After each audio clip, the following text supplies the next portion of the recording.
I think for all of us, wherever we are in life, there's always some story that we're living. There's some story that's emerging. There's a story that is informing kind of our sense of self. Narrative identity is the story you tell yourself about yourself.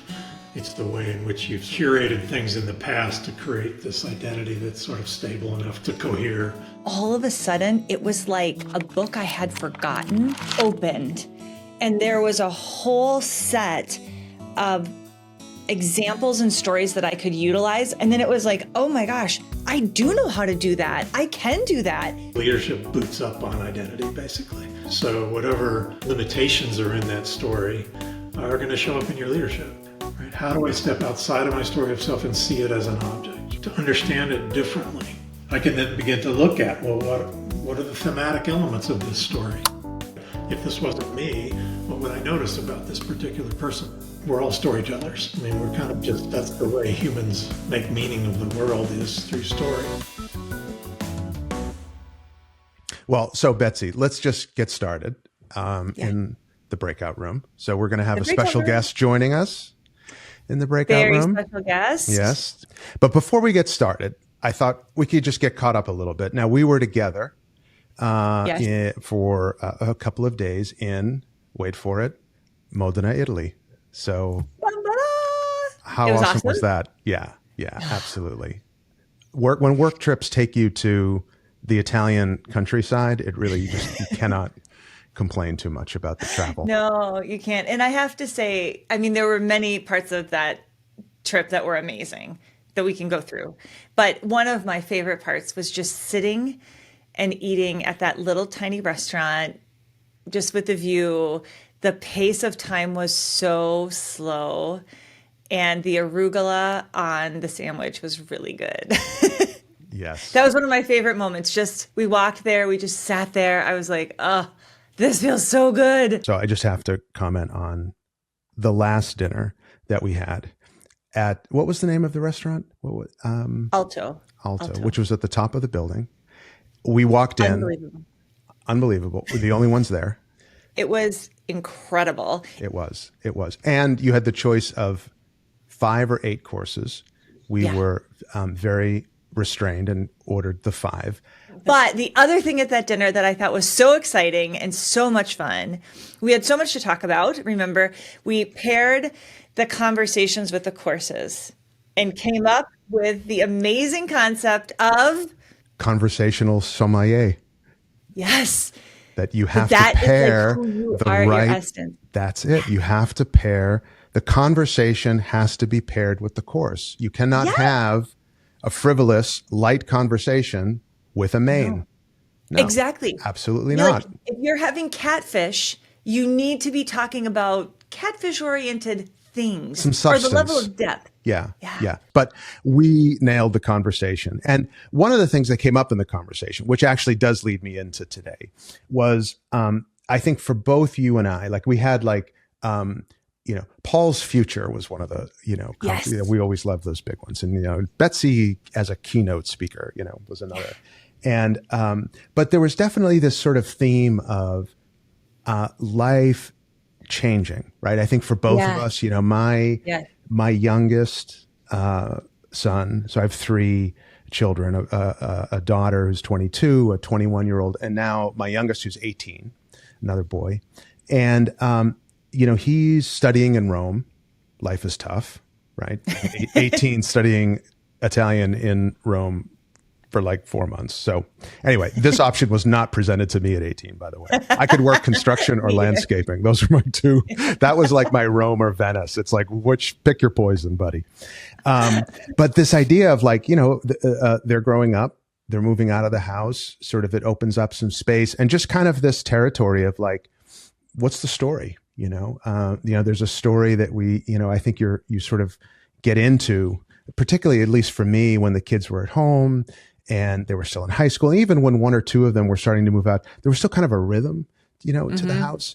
And it's really only been in the last couple of months that's started to change. And what I've noticed is that the outer conditions have changed before my story does.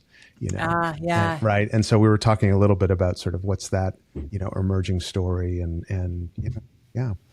It's interesting when so Riley's 19, Kieran's 17.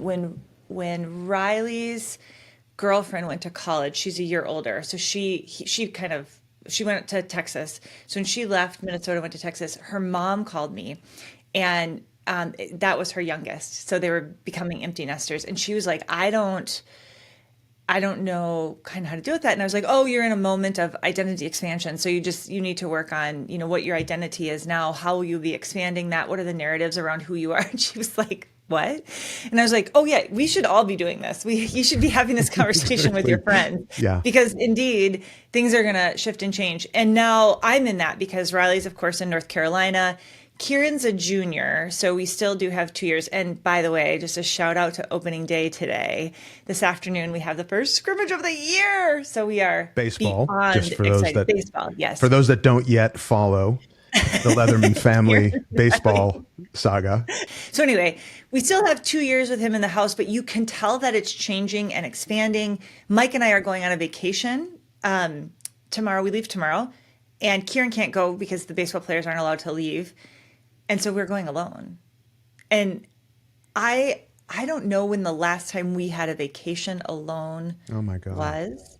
Right? Yeah, and we're going to an island with like no cars, and I'm so excited. Yeah, I think the theme of that dinner, and it was so much fun. And I always love talking about what's coming next. And I do always also love your commitment to the conversation of Betsy as a keynote speaker, because I do a couple every year, but I think you have a bigger vision. Your intuition hooks into a bigger vision, which I actually think is partially influenced by mine.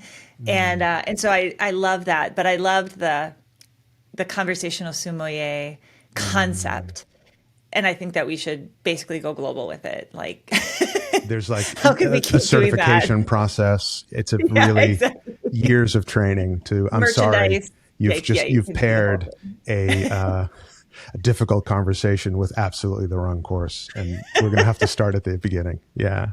Well, can you imagine like there's like a wine sommelier that comes over and they're like helping you choose and select. And then the next person comes over and says, what are the things you need to talk about tonight? Well, and then they'll look for like the couples that's not talking, like when you go out to dinner, totally. It's sort of like sometimes where I'm that couple, but they're like, oh, sir, a really good sommelier, like doesn't make you feel like you don't know wine. It's right. Like, oh, I'd like can I have a white wine with that steak? They're like, oh, that's it's a bold choice, But, maybe it's like, oh, here's a little conversation starter for you.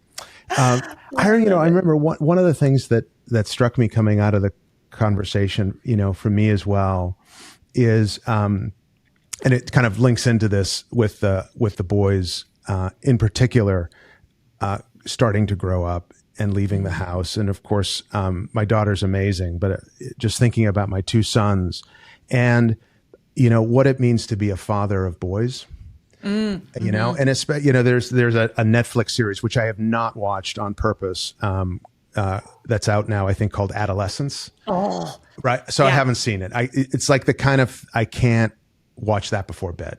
I've heard enough about it to know I got to save that for a flight or something where I can kind of just leave it once I've watched it.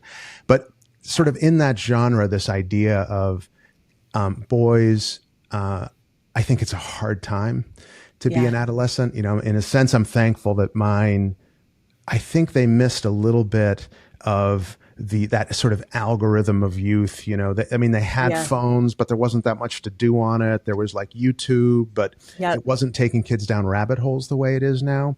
And so anyway, I've just been thinking about this idea of not just what is it to be a father of now young men, which is different, right? And you start to notice like they're not living here. Your level of influence isn't like dinner every night.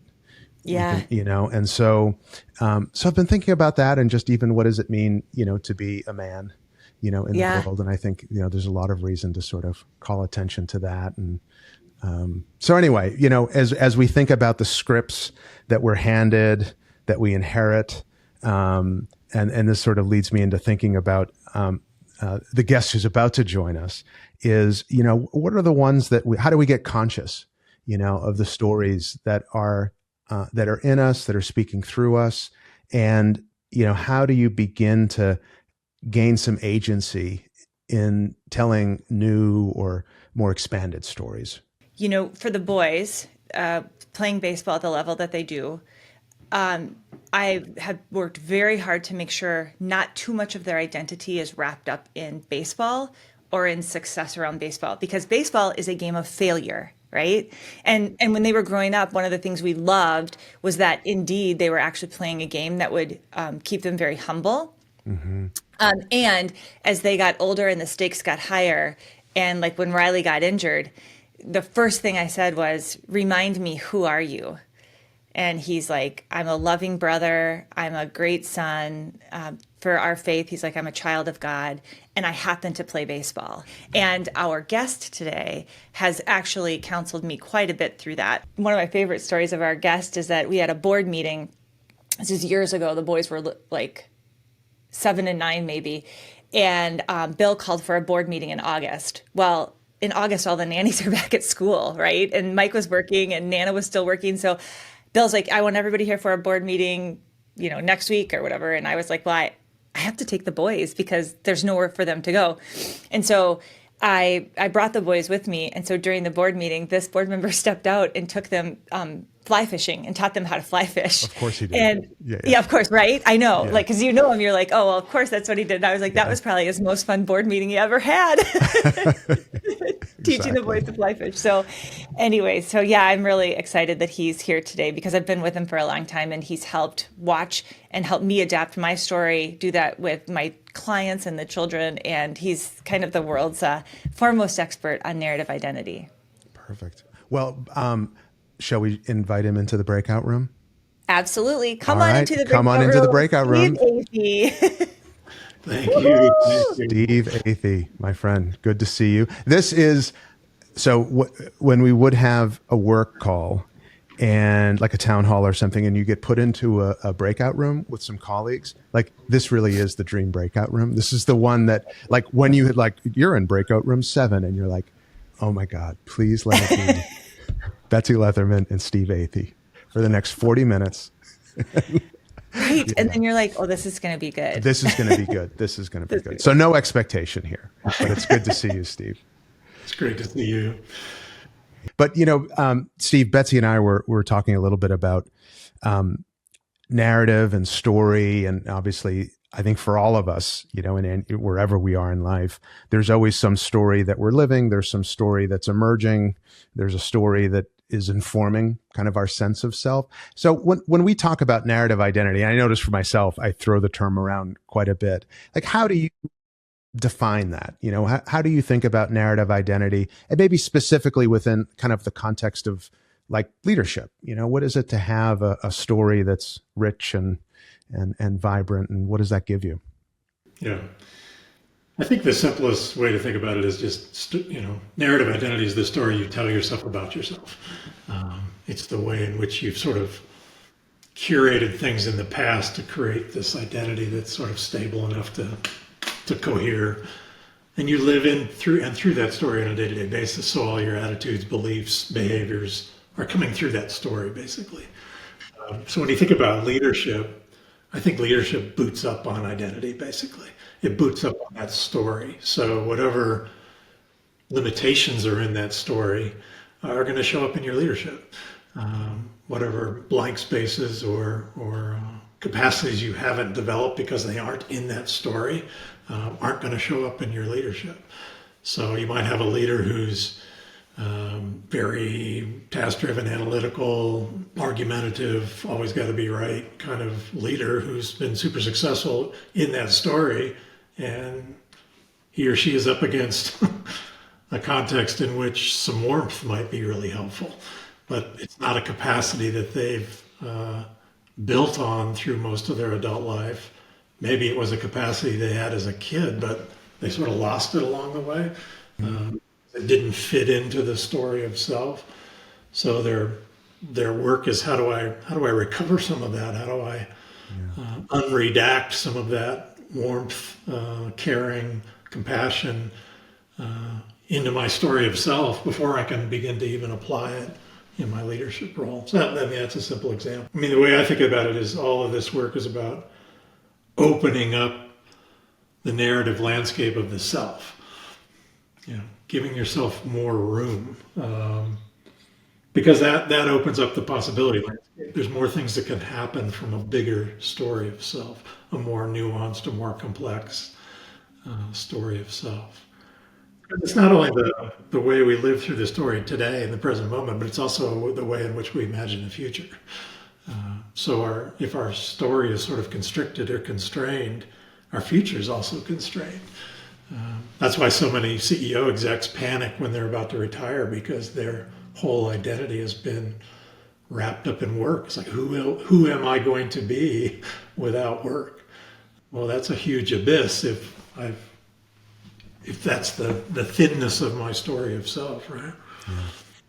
I mean, one of the things that that when we've talked about this before, I think there were sort of 2 points that really were a bit of an aha for me. One is this idea of recovering or unredacting our story. So in other words, it's, at least for many of us, the story of self that we're looking to integrate or bring in isn't out there more often than not. It's actually something that we've forgotten. You know, there were threads of it or seeds of it earlier in life, or even it was a big part of our life.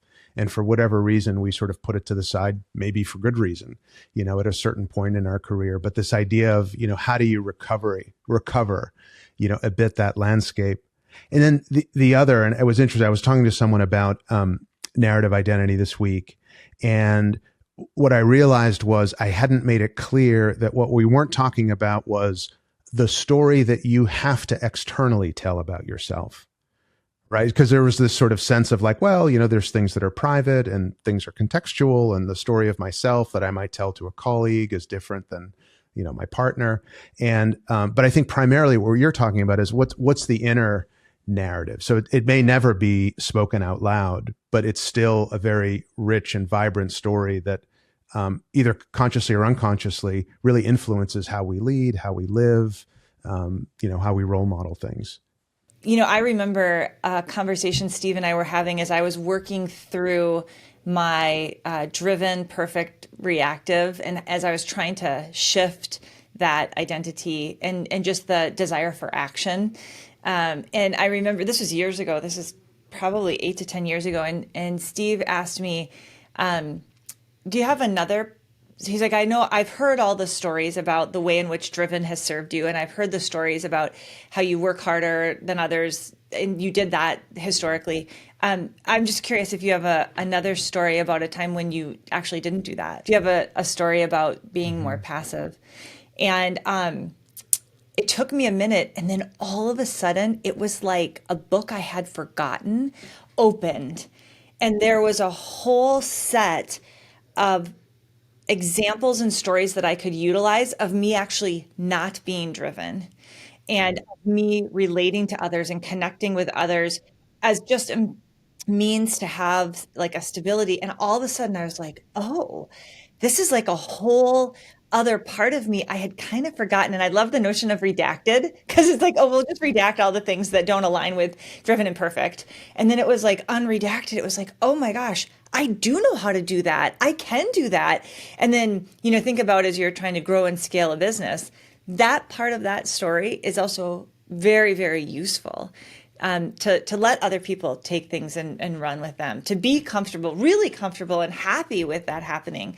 And so for me, it was a huge breakthrough in expanding my own identity and then realizing that I could deploy into any situation with a more sophisticated set of behaviors than just, I can get it done, I can make it happen, it's going to look great. So one of the ways you can think about narrative is that it's an action template, right? That story is an action template. So if your story is centered around drive and getting stuff done, then, you know, all of your behaviors, all the actions that come from that story.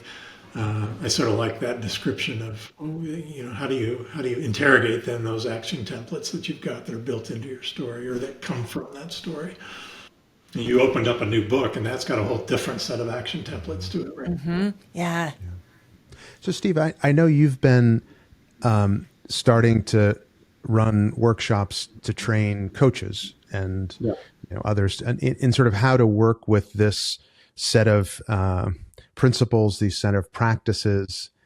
What are you sort of learning about how you can equip people to do this, both from the practitioner standpoint in terms of how do you actually work with leaders, maybe even how do you integrate this in with some of the practices that you already use or some of the tools you use, and then maybe combined with that a little bit of what have you noticed has been most helpful for leaders as they've started to experiment with this in kind of a practical way. One thing I think it's not really surprising anymore to me. I think it was surprising initially was how accessible the narrative space is to leaders and to practitioners and coaches, because it's not overly theoretical. It's not overly complex. Every human being, I think, gets at some point, they know that we're all storytellers. I mean, we're kind of that's the way humans make meaning of the world, is through story and narrative. So it's immediately accessible, I think, to people and leaders, that they get it. I mean, with some light framing, I get it. I'm in this story that I tell myself. It's not, I don't have to go through, 70 minutes of some theoretical model for them to go, oh yeah, I get it. They get it in like 30 seconds. And then the fun part of it is, well, what do I do with that? And so there's a number of things there. Some of the early misconceptions when we start using the word narrative are, oh, this is about storytelling. I just need to tell a different story to the world about myself. Or maybe I need to update my narrative of myself. And that may be true, that's part of it, but all of this is really about capacity building. It's all about the capacity for authorship. How do I stand more fully, more consciously, more often in the role of author of my story? Because if I can unlock that capacity, then my story can always keep evolving. And our stories are going to evolve all the way through our lives. That's the transitional nature of life. So kind of disabusing people early on of the notion that, this is just about me creating a new story, and saying, no, it's actually bigger than that. It's about you developing the capacity to be an author of your story in a really conscious way. Because otherwise we're a protagonist that's just stuck in a story. And I think that's the actionable kind of aha for a lot of people, is the stuckness they feel in a particular point in their life where, God, I'm bored with myself. And that was true for me. So I got super bored with myself in my late 40s and early 50s. It's like, God, the story of myself is just not interesting anymore. It's not big enough. It's not nuanced enough. So, well, it's an interesting point, because I think the instinct is to look external at that moment, right? I mean, it's I know that feeling, like I need to do something totally different, or I need to make some radical change. And in some cases, maybe that's the case, but it's so rare that we sort of look and say, actually, I'm living too small a story. And actually the thing I'm frustrated with, that I've projected onto everyone around me, that I'm frustrated with them or the circumstance, what I'm actually frustrated with is the smallness of the territory I get to inhabit, and I think that's just such an important point, because it's, my goodness, it could save an awful lot of grief if we at least started there. Yeah. I read something yesterday. It was that the minute you feel irritated with those around you, your first step is to know that your body is dysregulated. And then once you figure out how to get your body regulated, then look at what identity story essentially is telling you, such that you get frustrated. And when I saw it yesterday, it reminded me of the work that we did last year, kind of the deep dive that we all did last year around polyvagal theory, and how the somatic experience that one has also plays into the role of narrative, and even just your own agency to make choices around narrative, or that kind of notion of the ability to take the pen in the story and start writing. And I'd love to hear some of your thoughts around those two pieces together. The other thing in these workshops we've been doing is doing a lot of somatic work. Because if you just take narrative sort of on face value, it's almost like it could be from the neck up. It could be a very cognitive kind of exercise. And some of it is. We're exploring what's sort of the tone and text and arc and metaphor that are living in this story. And that can be kind of heady, but then finding that in the body, right? Finding that metaphor in the body. And that's when some of the lights really begin to come on for people, is noticing, what's the postural, reality of this story that I'm living in. And there we can feel into the constriction, the smallness, or the dominance of a particular story.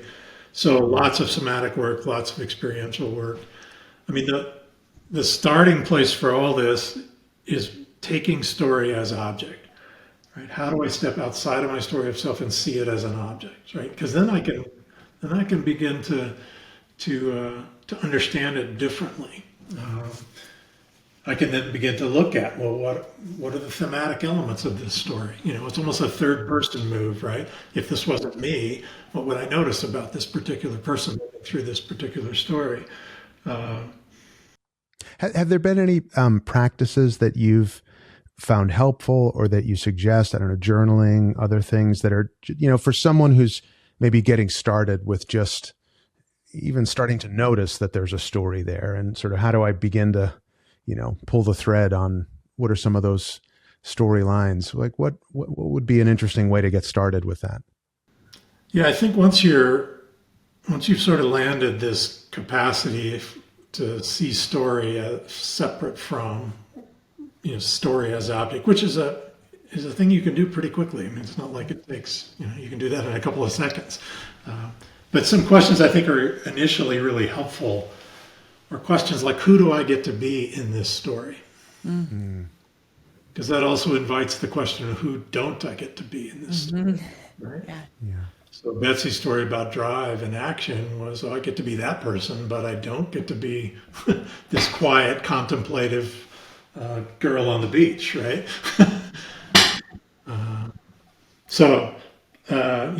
Who's authoring this story is another useful interrogation. Okay, well, is this actually my dad is writing this story, or this is my mom's story about me, or, how does this story constrain or constrict me? Mm-hmm. Those are all really useful starting points for, taking on that story. And the idea, I think, is not that the story is made wrong, because it's easy to sort of go there and say like, oh, that was an inherited story, or that's someone else's script, and how do I throw it away and write my own, but it's really about an expansion, which I think comes back to how you initially were talking about it, which is, how do you create more room, more narrative freedom in your story? Yeah. And the beautiful part of that authoring move, that story as object move, is it does bring you into that authorship seat of, wait a minute, I have agency here. I actually do have the pen in my hand. I actually, even though I've got these broader meta narratives of family and culture and race and gender and everything else that have influenced the story I've been living in, I also have some choice in there. I also have some freedom there. Mm-hmm. So it's a deeply honoring process of authorship, even with societal constraint and everything else. So there's some portion of agency that you can kind of grab onto there.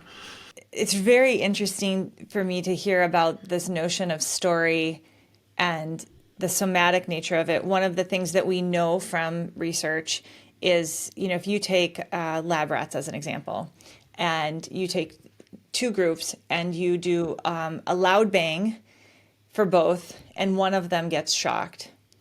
5 generations later, a loud bang in the group that got shocked, the rat, 5-generation grandchildren will respond with saliva cortisol to that bang as if they are getting shocked, and the other group won't.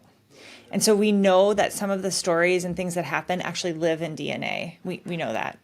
And last night, we were catching up on our shows. So I've been out of town, so we haven't been able to watch all our shows. And so there's these 3 shows on at once. So Yellowstone, and then 1923, and then 1883. And we're in the midst of watching 1883. And the scene was this immigrant coming from Ireland. She's married to someone who's on his way to Montana to get to his family. They met, he was in Asia or something, and they met there and got married, and now she's trying to join him. And it's the story of what she had to go through to get into the country, and the story of him trying to get across the country. And she has to be examined by 3 different doctors in a way that women at that time weren't examined. She had to hold her own because she wasn't traveling with a man. And they're like, why aren't you traveling with your husband? And saying all this stuff. And so I watched this very strong woman have to be even stronger just to get through Ellis Island. And then she did. And now she's taking a train from New York to Chicago to Minneapolis to Bismarck to Bozeman, trying to find her husband, right? Alone. And she's going through this whole thing. And I looked at Mike and I was like, that DNA is in American women and in American men as well. And I found it very fascinating as you look kind of across cultures and how things show up. You think it's cultural, and I'm like, look what the kind of ancestors of me had to do to get here. And I don't mean like in my direct line of lineage necessarily, but just like in total. And it told me so much, and it made me think of, gosh, I wish I could know the history of all of the different cultures, like how they got to the place they are, because I think it would tell you so much about why they are who they are. Not just at an individual personal level, but at like a societal level. And I recognize that what I just said is pretty controversial, but I was fascinated by it last night. Well, I mean, brings up the whole sort of transgenerational stories and patterns that have a whole thread of narrative across generations, right? Yeah. Well, and it's such a, so my mother came to the United States from Italy, right? So, and she loves to tell her, Statue of Liberty on a bright New York morning, and her brothers and sisters who were on the boat with her weren't actually sure that it was morning or that, they didn't pull in the middle of the night. But anyway, she has a story about it, which is really interesting because it so shapes her. It's her, it's like, I don't know if it's true. I don't even know at this point if she knows if it was entirely true, but it's a story that she held, and it's sort of her immigrant story. And it has me think about particularly in the US, which is such a, both those who came voluntarily, and then of course, those who absolutely did not come voluntarily, and sort of the entire story of slavery and those that were brought to America under unspeakable kind of trauma, and those who were here, when all of those immigrants arrived and were displaced, and so it's what do I say? It's no wonder America's kind of, like people can look at it from the outside and think like, wow, it's a lot to take in. There's like, it's a lot, and I think there's just so many stories. Yeah. And they're all trying to sort of find some space to, coexist, which is not always easy. Yeah. So Steve, you're approaching a birthday. We talked about that. 22 again. 22. My goodness, a young man, early in your career. However, I'm curious if there's a story that you're in the process of rewriting or expanding for yourself these days. That is such a great question for him. Yeah. See, Steve, I get to ask, this is the script is flipped. Normally you ask a question like that to someone and they think like, oh, good question. So tell us. Yeah, I mean, I turned 66 on Monday. My father turns 96 on Wednesday next week. So we've always been almost exactly 30 years apart. So it's been this enormous privilege in my life to always have that 30-year gap, because he's always a generational stage, several time stops away from where I am. I was laughing looking at some of your email prior to this, was because the word, I think you use the word, we'll handle some of that stuff in post-production, right? And I was thinking about the word post-production. It's like, that's definitely the phase of life I'm in. I'm past the production stage of life, which Betsy is fully in right now. Yeah. 12 weeks out of the year, or 12 weeks back to back. So that's part of the shift I think I'm in, is is who am I in this post-production phase of life? I mean, I'm still producing in a way in terms of work, but much differently than I did 10 or 20 years ago.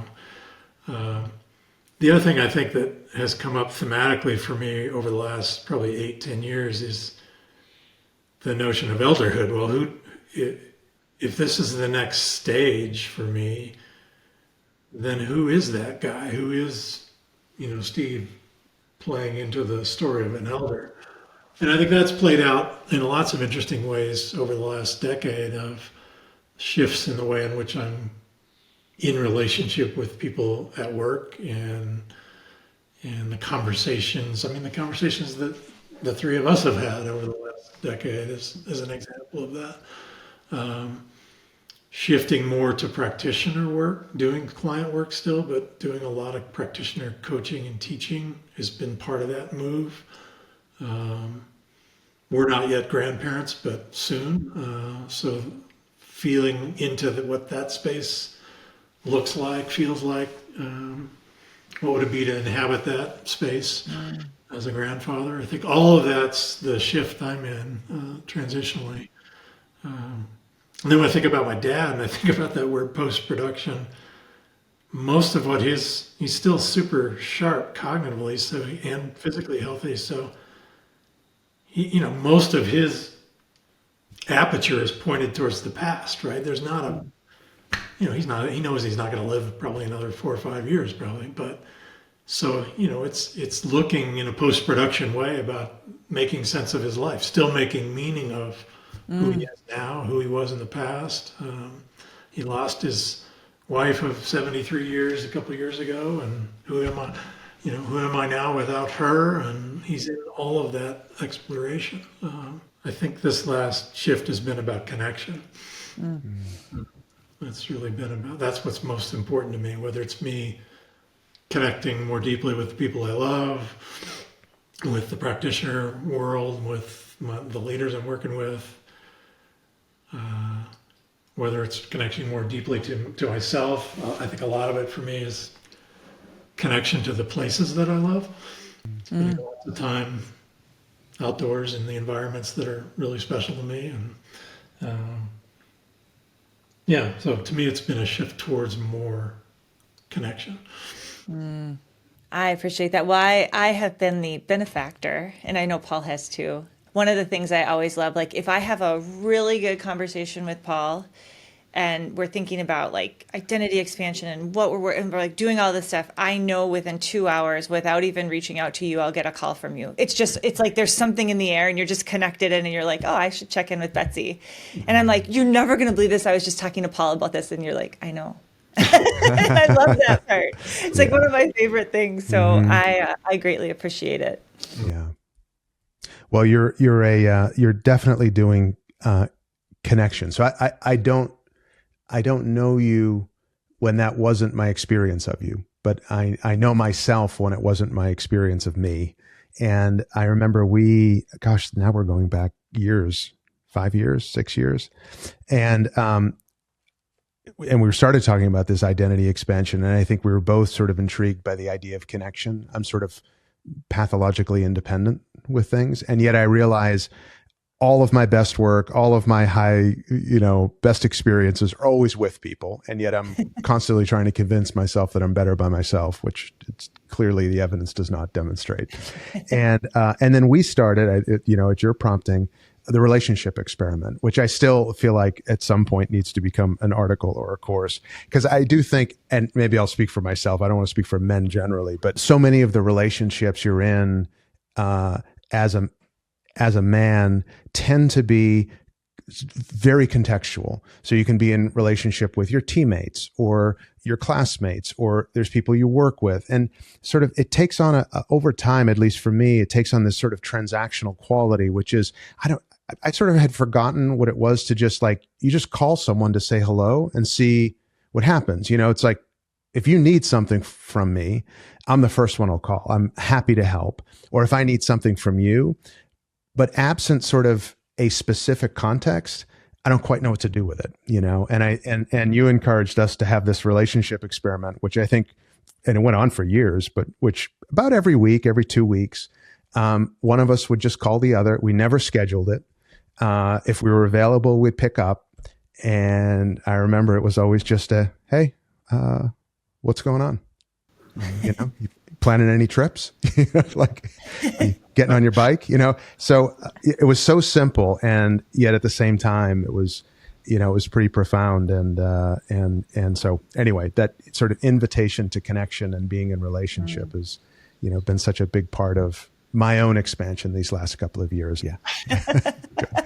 Well, Steve, it's been absolutely lovely to have you. I knew this would be a great breakout room. How could it not be? The dream breakout room. We're going to have to do it again. Room. Absolutely. And thanks so much for joining us. Thank you. It's been lovely. It's great to hang out with both of you as always.